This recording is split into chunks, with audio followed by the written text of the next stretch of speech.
Mẹo mở nắp sơn bị dính chặt. Nếu lon sơn để lâu không sử dụng, phần sơn bám quanh mép nắp sẽ khô cứng và hoạt động như một lớp keo, khiến việc mở nắp trở nên rất khó khăn. Nhiều người dùng tua vít cạy mạnh hoặc dùng búa đập trực tiếp làm méo nắp, hỏng miệng lon, thậm chí làm sơn bắn ra ngoài.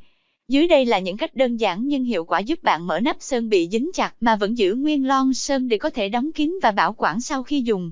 Cùng mẹo vặt cuộc sống xem qua sau đây nhé. Số 1. Gõ nhẹ quanh viền nắp để phá lớp sơn khô.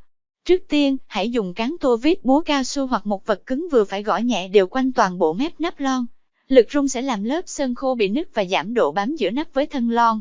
Sau khi gõ hết một vòng, thử dùng dụng cụ cạy nhẹ lên. Cách này rất đơn giản nhưng lại hiệu quả với hầu hết các lon sơn chỉ bị dính do sơn khô. Số 2. Dùng tua vít dẹt cạy từng điểm quanh nắp. Thay vì cạy mạnh ở một vị trí, hãy đặt tua vít dẹt vào khe giữa nắp và thân lon rồi bẩy nhẹ từng chút một. Sau đó xoay lon và lặp lại ở nhiều vị trí khác nhau quanh mép.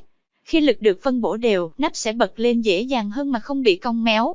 Đây là cách được nhiều thợ sơn áp dụng để bảo vệ nắp lon. Số 3. Làm mềm lớp sơn bằng nước ấm. Nếu lon sơn gốc nước bị khô bám quanh nắp, bạn có thể úp phần nắp vào nước ấm khoảng vài phút. Nước ấm sẽ giúp lớp sơn khô mềm ra, giảm độ kết dính. Sau đó lau khô bên ngoài rồi thử mở lại bằng tay hoặc tua vít. Không nên dùng nước quá nóng với những loại sơn có khuyến cáo tránh nhiệt độ cao. Số 4. Vệ sinh sạch mép lon trước khi cạy. Nếu thấy quanh mép nắp có nhiều sơn khô đóng cục, hãy dùng dao rọc giấy hoặc dao trét sơn cạo sạch lớp sơn này trước.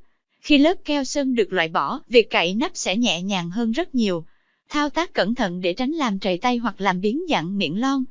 Số 5. Dùng búa cao su thay cho búa sắt. Nếu cần tạo lực mạnh hơn, hãy ưu tiên búa cao su để gõ quanh viền nắp. Búa cao su truyền lực tốt nhưng ít làm biến dạng nắp và thân lon hơn so với búa kim loại. Điều này đặc biệt hữu ích nếu bạn còn muốn đóng kín lon sơn sau khi sử dụng. Số 6. Bôi một lớp mỏng dầu hoặc Vaseline lên mép lon.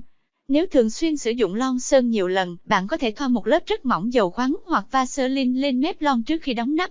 Lớp bôi trơn này giúp hạn chế sơn bám dính vào viền, giúp việc mở nắp ở lần sau dễ dàng hơn. Chỉ cần dùng lượng rất ít để tránh ảnh hưởng đến chất lượng sơn.